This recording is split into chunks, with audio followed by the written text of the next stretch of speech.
प्रदेश में चुनाव होना है और ऐसे में ये चुनाव काफी दिलचस्प हो गया है क्योंकि मौजूदा वक्त में उत्तर प्रदेश की जो राजनीति देखने को मिल रही है वो बहुत हद तक बिहार से मिल रही है। तो क्या उत्तर प्रदेश का परिणाम भी बिहार जैसा ही होने वाला है? क्या यहाँ पर भी विपक्ष फेल हो जाएगा और भारतीय जनता पार्टी एक बार फिर से बाजी मार लेगी? आज इसी पर चर्चा करेंगे हम। नमस्कार, टीवी 24 नेटवर्क देख रहे हैं आप। मैं हूं आपके साथ शिखा मेहरोत्रा और मेरे साथ है पॉलिटिकल एडिटर अजय सिन्हा। तो उन्हीं से जानते हैं तो क्या लगता है, उत्तर प्रदेश की राजनीति और बिहार की राजनीति में बहुत ज्यादा सिमिलैरिटीज दिख रही हैं। तो क्या उत्तर प्रदेश का और बिहार का परिणाम एक जैसा ही रहेगा? बिहार में जिस तरह से माना जा रहा था कि इस बार विपक्ष कुछ कर सकता है, बहुत हवा बनी थी लेकिन हो कुछ नहीं पाया था, उत्तर प्रदेश में भी इस वक्त विपक्ष लग रहा है कि कुछ कर रहा है लेकिन कुछ बदलाव होगा ऐसा लगता नजर नहीं आ रहा है। तो क्या ये परिणाम फिर से दोहराएगा? देखिए, आपने बिहार और उत्तर प्रदेश की राजनीति की और आजकल जो राजनीतिक माहौल है उसकी समानता की बात की। तो देखिए, बिहार और उत्तर प्रदेश में एक बड़ी समानता ये है कि वहाँ भी जातिवादी राजनीति है, उत्तर प्रदेश में भी जातिवादी राजनीति है।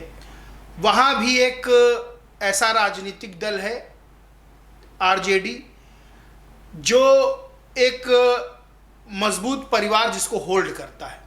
उत्तर प्रदेश में भी एक राजनीतिक दल है समाजवादी पार्टी जिसे एक परिवार मजबूती से होल्ड करता है। वहाँ अगर बिहार की बात करें तो युवा चेहरे के रूप में तेजस्वी यादव थे, विपक्ष का सबसे बड़ा चेहरा थे। कांग्रेस सेकंड पार्टी थी, यानी कि कह सकते हैं पीछे पीछे चलने वाली आरजेडी के। उत्तर प्रदेश में भी अखिलेश यादव एक युवा चेहरे के रूप में विपक्ष का सबसे बड़ा चेहरा है और कांग्रेस भी यहाँ पीछे पीछे चलने वाली समाजवादी के साथ नजर आ रही है। बिहार में भी नीतीश कुमार लगभग 18 साल से मुख्यमंत्री थे। उत्तर प्रदेश में योगी आदित्यनाथ को 10 साल हो जाएंगे 2027 में। बिहार में भी एनडीए की सरकार और उत्तर प्रदेश में भी एनडीए की सरकार।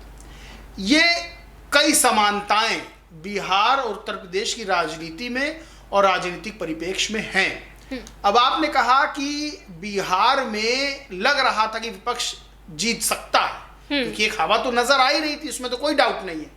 लेकिन बड़ी बुरी स्थिति रही कि 25 सीटें आरजेडी की और 6 सीटें कांग्रेस को मिली। क्या उत्तर प्रदेश में भी वही होगा?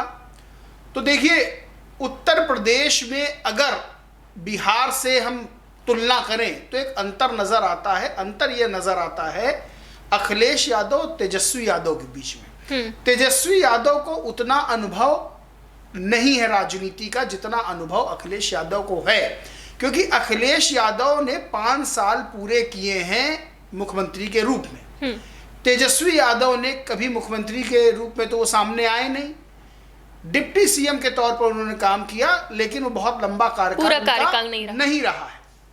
ऐसे में अखिलेश यादव यहाँ बाजी मारते हैं तेजस्वी यादव की तुलना में। अभी लोकसभा चुनाव में भी समाजवादी पार्टी को 37 सांसद उनके जीत के आए, तो अखिलेश की बड़ी उपलब्धि है। लेकिन क्या विपक्ष जीत जाएगा उत्तर प्रदेश में? फिर तो सवाल यही खड़ा होगा कि विपक्ष, फिर तो अखिलेश यादव अगर इतने मजबूत नजर आ रहे हैं तो क्या विपक्ष जीत जाएगा जी? तो अगर हम बात करें बिहार में नीतीश कुमार बड़ा मजबूत चेहरा रहे हैं। देखिए, बिहार की राजनीति ही 2 चेहरों के इर्द गिर्द रही है, नीतीश कुमार और लालू प्रसाद यादव। इन 2 चेहरों के अलावा 2025 के चुनाव से पहले की मैं बात बता रहा हूं, इन 2 चेहरों के अलावा तीसरा कोई चेहरा बिहार में नहीं हुआ करता था राजनीति में।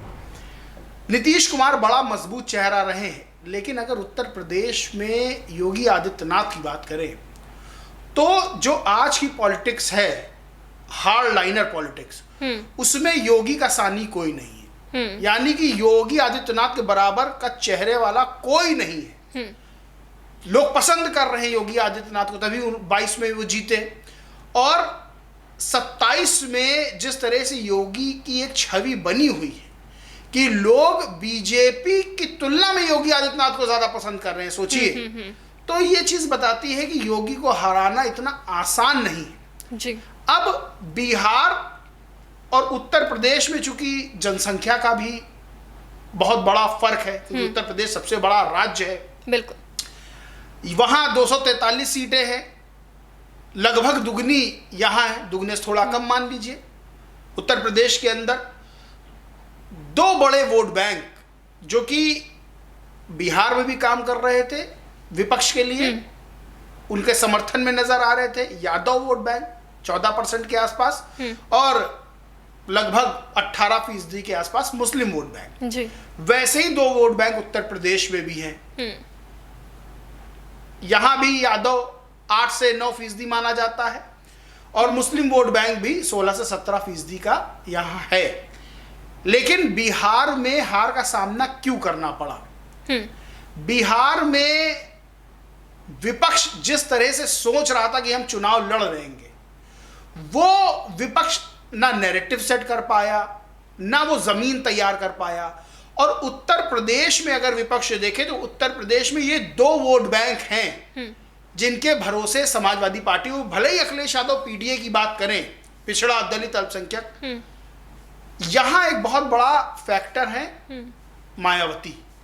बिहार में नहीं था जी। बिहार में आरजेडी और कांग्रेस जो चाह रही थी कि दलित वोट बैंक हमारे साथ आ जाए, तो ये लग रहा था कि या तो वो एनडीए की तरफ जाएगा या फिर इंडिया अलायंस की तरफ जाएगा। लेकिन यहां एक बीएसपी सुप्रीमो का फैक्टर है कि दलित वोट बैंक उनके साथ रहता है, तो इतना आसान नहीं है कि अखिलेश यादव उस वोट बैंक को अपनी तरफ खींच ले जाए जी। तो ये जो बिहार में जो हार हुई थी, अगर उत्तर प्रदेश के परिप्रेक्ष्य में देखें तो बहुत सिमिलरिटीज नजर आती है मुझे। बहुत कुछ ऐसा नजर आता है। कांग्रेस की भूमिका भी बहुत ज्यादा सिमिलर ही है वहां पे हराने में जो योगदान रहा, और अगर उत्तर प्रदेश में भी वही उनका रवैया रहेगा तो यहाँ पे भी हराने की सबसे बड़ी वजह कांग्रेस ही हो सकती है। देखिए, कांग्रेस की अगर स्थिति की तुलना करें अगर हम बिहार से उत्तर प्रदेश में, तो उत्तर प्रदेश में आप 20 मान सकती है, बिहार में 19, उत्तर प्रदेश में कुछ बड़े चेहरे हैं जी।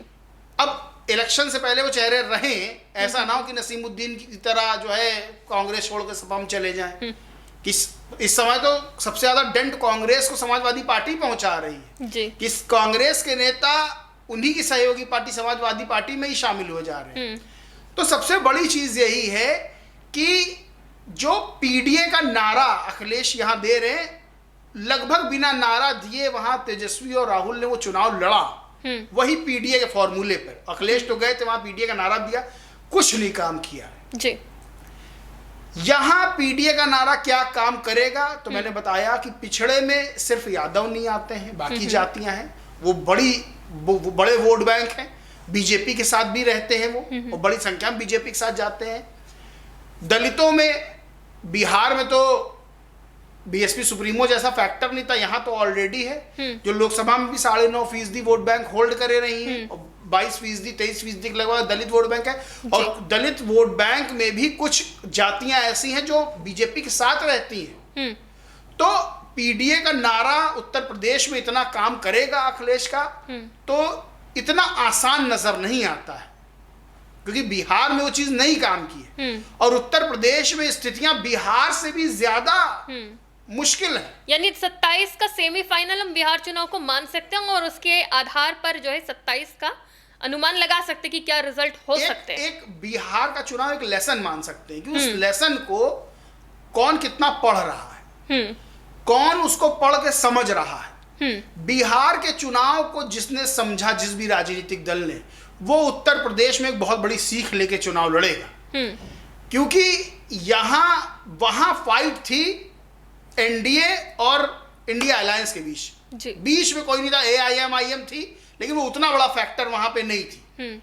यहां इंडिया अलायंस, एनडीए, बीएसपी, एक तीसरा भी लड़ा बीएसपी, और अभी कहिए एआईएमआईएम आ रही उत्तर प्रदेश में, तो हो सकता हो बीएसपी के साथ कोई गठबंधन हो। अगर ऐसा होता है तो विपक्ष को बड़ा नुकसान होगा। तो उतना आसान नजर आता नहीं है, और बिहार की परिणति हम लोग देख ही चुके हैं, रिजल्ट देख चुके हैं। तो उत्तर प्रदेश में ये लगे कि विपक्ष बहुत मजबूत नजर आ रहा है, क्योंकि अभी तो चुनाव में समय है। अभी जो स्थितियां उसमें लग रहा है कि हाँ अखिलेश काम कर रहे हैं, विपक्ष मजबूत है।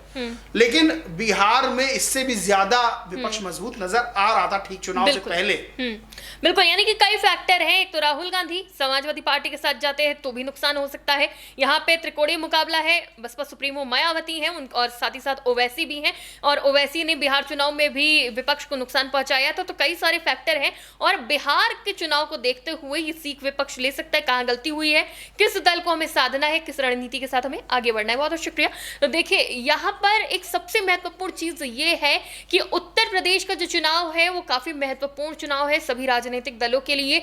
भारतीय जनता पार्टी, क्योंकि सालों बाद भारतीय जनता पार्टी को यहाँ पर सत्ता मिली थी, बड़ी मुश्किल के बाद मिली थी, और यही कहा जाता है राजनीति में कि दिल्ली का रास्ता उत्तर प्रदेश से होकर जाता है।